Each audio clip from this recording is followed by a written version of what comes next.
this is a kind of fun thing that I want to try. I actually want to try sort of like a video series talking about the differences that I noticed in Japan compared to being in Canada. And I don't say North America because I realize there are actual differences, lots of them, between Canada and America. So I say Canada versus what I noticed in Japan. So every video, I hope I can choose 5 different topics, big, small, and just quickly discuss what my experience was or what I think about it. And hopefully I want to generate some discussion or what you guys think, what your experiences are down in the comments below. I'd love to read them because I'm really curious what other people's experiences are. And yeah. Topic number 1. So topic number 1 is actually what I noticed. It is about, for example, being honest and saving face.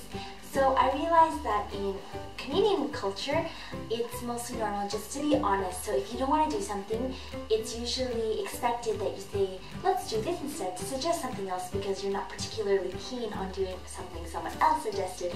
Or you just have to be honest about your feelings because at least it shows your sincerity and it shows that you're genuine about something, right?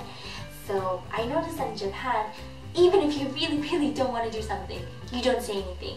Mostly you would actually just smile and go with the flow and agree. And the reason for that is because in Japan's culture, it's better to be the one to take a step back, let's say, to keep the harmony and to keep the peace within that group or within that setting, because it's better to do something you don't want to do than to make things awkward between the members or to make someone feel uncomfortable or to have a rife or an argument or just cause tension, and you don't want to make that in the air, as they say, reading the air. So they would rather do that. So that's one difference I noticed. So being upfront and taking a step back and just mostly doing that for the better of the group and the team. Number 2. So actually for number 2, I actually realized that, for example, a lot of my Japanese friends are surprised by the fact that a lot of North Americans are really eager to say their opinion, to say their answers. For example, in a classroom setting, usually to prove your intelligence, if you want to say it like that, or to prove yourself, to prove your individuality, you usually often raise your hand to the teacher and just to contribute to discussion, to contribute an answer, right? But actually in Japan, it's usually the case that no one actually wants to raise their hand, and a teacher will often ask a question but won't get a hand up, and they'll be forced to actually call on a student's name to get an answer. And this doesn't mean that the Japanese students don't know the answer. On the contrary, actually, they do know the answer, but I actually had, my friend told me that if you know the answer, you don't really need to prove yourself and to raise your hand because probably someone else also knows the answer, so why do you need to raise your hand to just say the answer? But us, even if we know we're not the only one who knows the answer, we still raise our hand, isn't that right? So it's actually really interesting. It's really interesting to actually think about how we always raise your hand even if we know there are other people who know the answer compared to the Japanese people who already know the answer, so why not keep it to yourself? So that's really interesting. So I guess it goes back to the number 3. The number 3rd topic, it ties into the 3rd topic that I want to discuss today, which is about individuality versus the group kind of function. So we know that Canada is pretty individualistic, which we can already see some of those values tie in through being assertive by showing your individuality through raising your hand, things like that. But in comparison to Japan, which is more group-oriented. So an example I saw this when I was in Japan was just a normal team, like a band. So maybe here it's normal that if there were 2 guitarists playing, maybe one would want to play the line A, if that's what it's called, but pretty much it's the main chorus, the main melody, and then the supporting would be the second player. Maybe here there'd be a little competition, maybe someone wants to play that, or something like that. You can probably understand that feeling. But in Japan, when I was talking to a lot of the people who were in bands, especially at my school, a lot of them don't even care, they don't really mind too much.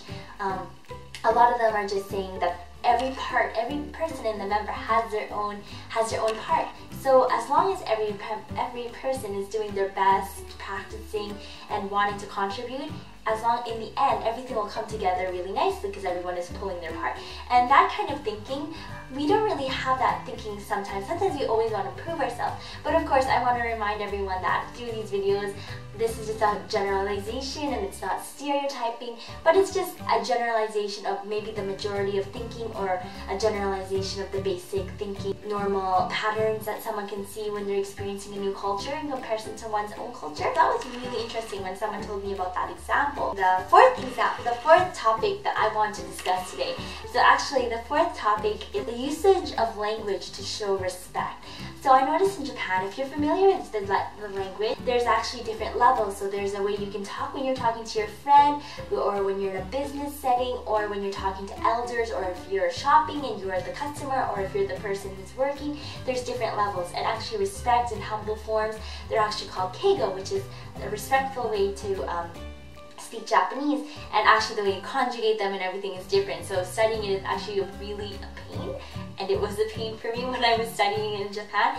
But I noticed that it's really cool that they use that to clearly identify the different forms of respect and those lines between customer, between this person, between that. So those lines are very visible so they can see it really quickly.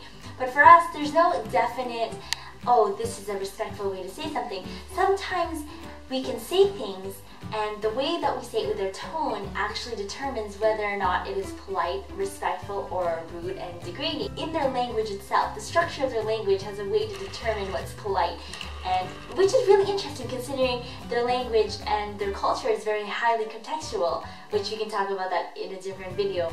But for us, it's very clear as to what is polite or not through our tone, but not through the structure of our language.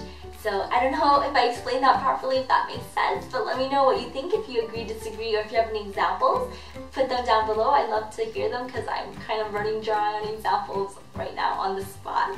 Fifth topic, the last topic I want to talk about in this first video, is just really simple. It's just avoiding eye contact. So in Japan, a lot of people don't look at you in your eyes, and you guys probably knew this. If you are interested about Japanese culture, you guys already probably know about how they look around this area, or like your nose, and just not really at your face because they think it's a little bit scary.